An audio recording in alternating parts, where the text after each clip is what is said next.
It was Easter Sunday, April 5, 2015.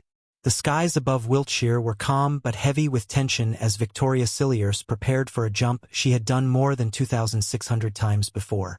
For most skydivers, this was routine, a simple hop and pop from 4,000 feet. But this jump would be anything but ordinary. As the plane door slid open, Victoria felt the familiar rush of air hit her face.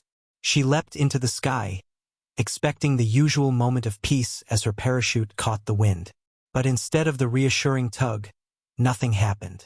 Her main chute had failed. Trained and experienced, Victoria didn't panic.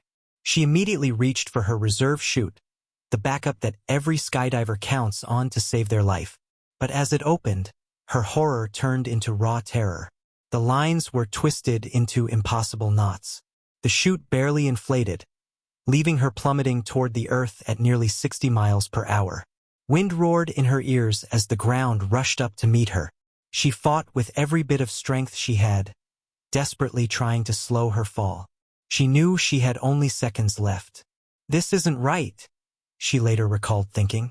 She cried as she tried to stay alive, her training taking over, her body doing what it could while her mind braced for death. Then came the impact. The earth slammed into her body, breaking her pelvis, ribs, and spine, and collapsing one of her lungs. Spectators who saw her fall were sure she was dead. A body bag was even brought to the scene. But against all odds, Victoria was still breathing. As she lay broken in the freshly plowed field, one thought never crossed her mind: that the man she loved, the father of her children, had just tried to murder her. This was no accident. The parachutes had been tampered with. And soon, investigators would uncover the dark, twisted plan of Emile Cilliers, a husband who was willing to do anything, even kill, to be free. Before we continue, welcome to Crime Uncovered, where every case has a story, and the truth is often stranger and darker than fiction. If you haven't subscribed yet, please hit that button to stay updated on the latest true crime cases we uncover. And to our returning subscribers, thank you for your continued support. Don't forget to like this video so it reaches more people who care about the truth behind the headlines. I would love to know where you are watching from. Please drop your country in the comments below. Let's know how these stories travel. So back to the case. Victoria Cilliers, born Victoria Cilliers, grew up just east of Edinburgh, Scotland. She was the daughter of Michael and Veronica, a close-knit family who worked hard to give her a good life. Her parents enrolled her in the prestigious Edinburgh Academy, where tuition cost around £17,000 a year, a clear sign that they valued education and wanted the best for her. Her childhood was mostly happy until tragedy struck. When Victoria was a teenager, her mother was diagnosed with cancer. The illness changed everything, casting a shadow over her once carefree life. Around this time, when she was just 16, Victoria made her first parachute jump. It wasn't just for fun. It was part of a charity event to raise money for cancer research. What started as a way to honor her mother quickly became a lifelong passion. Victoria loved the feeling of freedom she experienced in the sky, and skydiving became her escape. But even with her adventurous spirit, life would test her strength again and again. At 22, Victoria joined the Royal Army Medical Corps as a physiotherapy officer. She was assigned to a field hospital in Kosovo, where she worked tirelessly to help soldiers recover from their injuries. Her dedication and skill earned her the rank of captain, a significant achievement in a demanding career. Her professional life was thriving, but her personal life was more complicated. After 4 years with Captain Liam Fitzgerald Finch, she married him. The relationship was strained by long periods apart due to military commitments, and Victoria suspected her husband of cheating. Eventually, the marriage ended.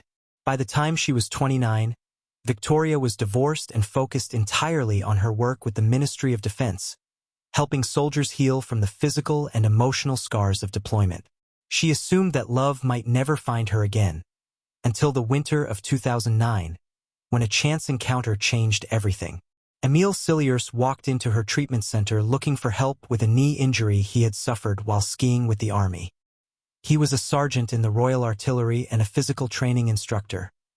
Athletic, confident, and, as Victoria would later say, someone whose smile could light up a room. She felt seen, special, and wanted. It didn't take long for them to start dating. Victoria believed she had finally met the man who could give her the life and happiness she had been searching for.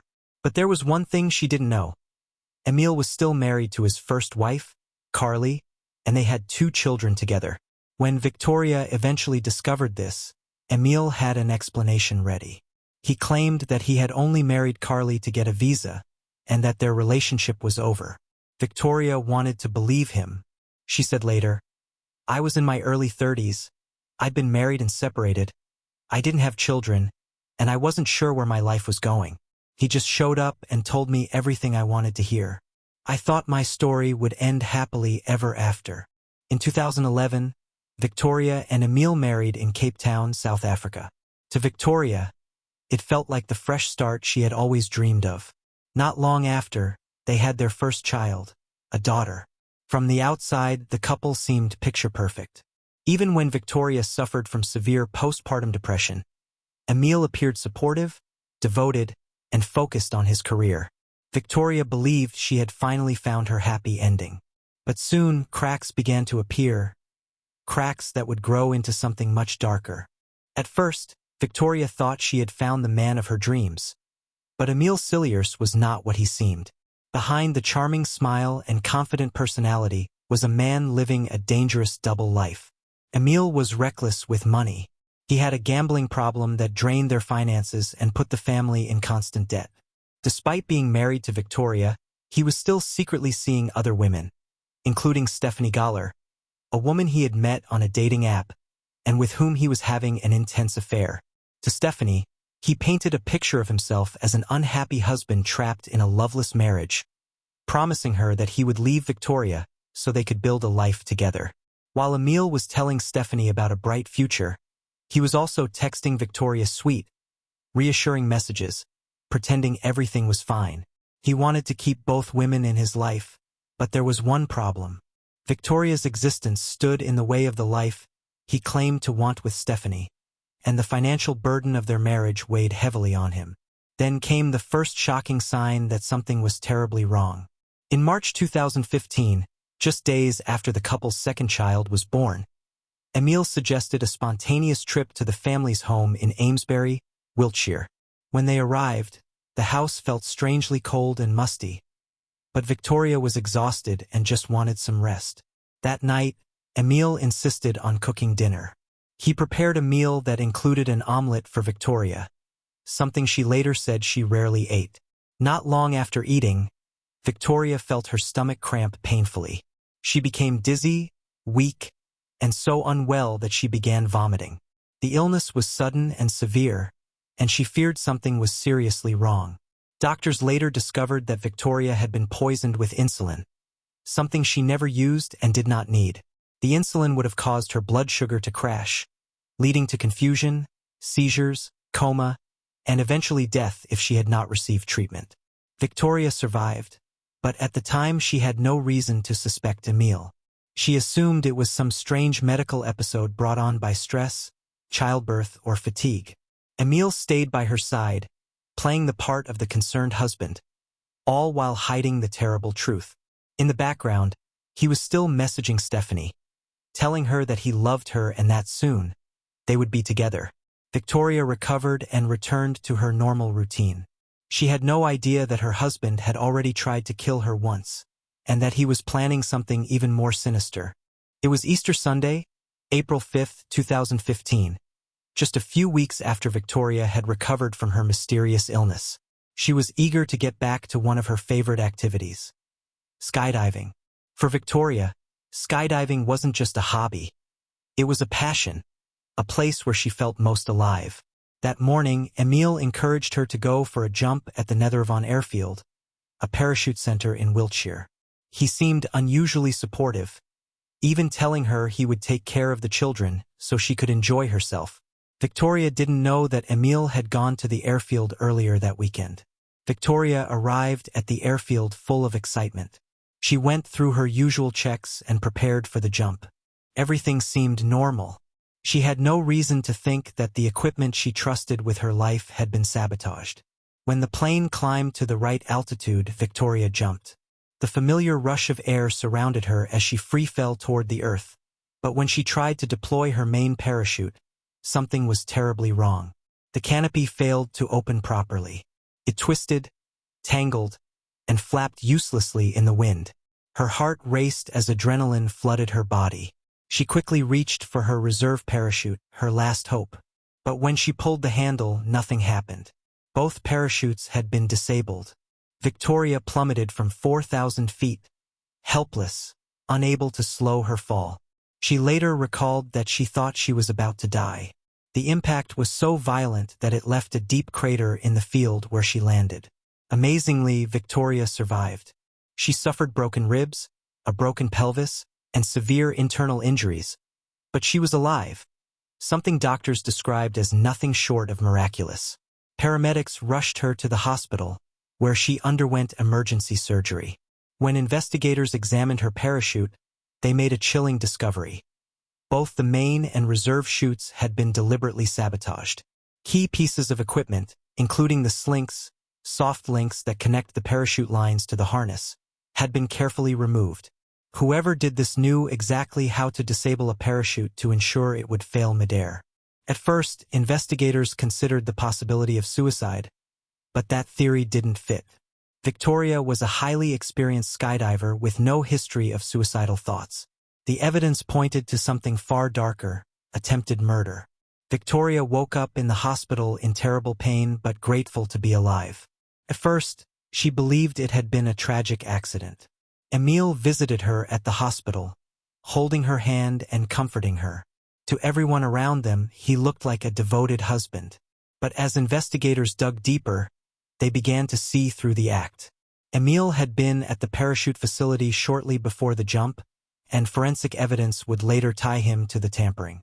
Victoria's near-death experience was no accident. It was a calculated attempt on her life. The parachute accident shocked everyone at Nethervan Airfield. Experienced jumpers and instructors couldn't believe what had happened, and when the forensic team confirmed the equipment had been tampered with, suspicion immediately shifted toward foul play. Wiltshire police launched a full-scale investigation. Their first priority was to figure out who had access to Victoria's parachute and who might have wanted her dead. The more they looked into her life, the more one name kept coming up: Emile Cilliers. Detectives soon learned that Emile had been at the airfield the day before Victoria's jump. Security records showed him entering the parachute store, where equipment was kept. He claimed he had only gone there to pick up Victoria's kit as a nice gesture, but investigators weren't convinced. As police dug deeper, they discovered that Emile was living a secret double life. Phone records revealed that, in the days leading up to the parachute jump, Emile had been exchanging dozens of intimate messages with Stephanie Galler, the woman he was having an affair with. In those messages, he talked about a future with Stephanie and even hinted that he wanted Victoria out of the way. Financial records painted an even more troubling picture. Emile was drowning in debt. Tens of thousands of pounds in loans, credit cards, and gambling losses. Investigators believed that if Victoria died, Emile would benefit from her life insurance and finally be free to start over with Stephanie. Meanwhile, Victoria was recovering in the hospital, still believing her husband had been nothing but supportive. She had no idea that police were quietly building a case against him. Detectives confronted Emile with their suspicions. At first, he was calm and cooperative, insisting he loved his wife and would never hurt her. But his story didn't always match the evidence. When police asked about the parachute sabotage, Emile said he had no idea how to tamper with such equipment. But forensic experts later testified that the person who did this had specific knowledge of skydiving gear, and Emile, as a trained army sergeant, had just enough technical skill to carry it out. As the case grew stronger, investigators became convinced that this was not just one isolated attempt on Victoria's life.